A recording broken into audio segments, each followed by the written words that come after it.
Everybody wants to be Trump's friend, y'all. Everybody wants to be. That's what he posted in all caps on his Truthless socials. Everybody wants to be his friend. I don't think he understands that nobody really wants to be his friend, but everybody understands that if you pretend you're his friend, you can get whatever you want because he's that weak and predictable.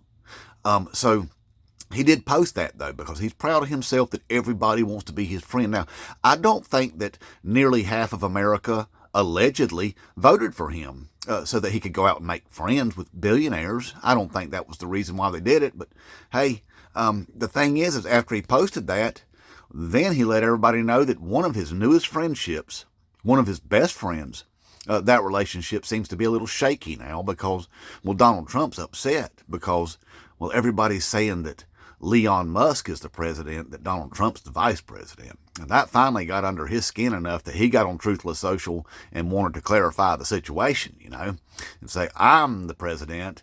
He's not the president. I'm the president, because his little feelings were hurt about that, Now, the thing is he's wrong. He's not the president. At the very least, Joe Biden is the president and Kamala Harris is the vice president. Or potentially even we don't really have a president.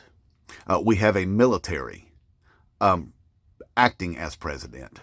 That's possible.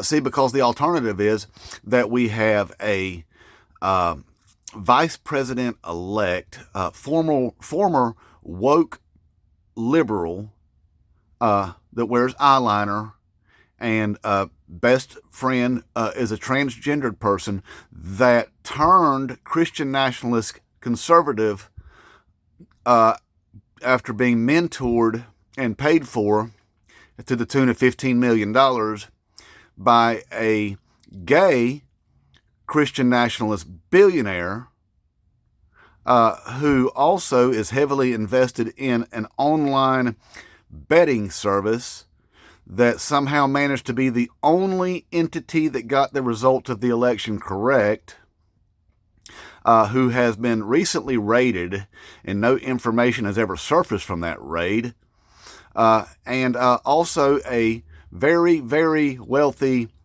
tech tycoon, the wealthiest man in the world, who is now being requested by the head of the United States Air Force to be investigated for his ties to Daddy Vladdy and the phone calls that started back in 2022 when this person inexplicably decided that they wanted to purchase the largest social media platform in the world and butcher it and turn it into a Daddy Vladdy propaganda machine, and then put hundreds of millions of dollars of his own money into a Republican presidential campaign for a person that is a 34-time convicted felon who knows for a fact that if he didn't make it back into the White House, he would be spending the rest of his life in prison.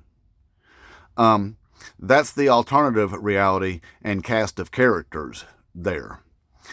So at this point, I would not be surprised at anything at all, considering now that we have these drone swarms that appear to be some sort of technologically advanced VBAT drone system controlled by AI that are somehow connected to now large numbers of balls of light appearing in the sky all over the United States.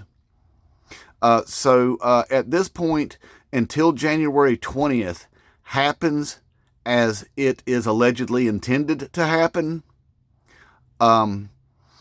anything's possible. Inmate Trump.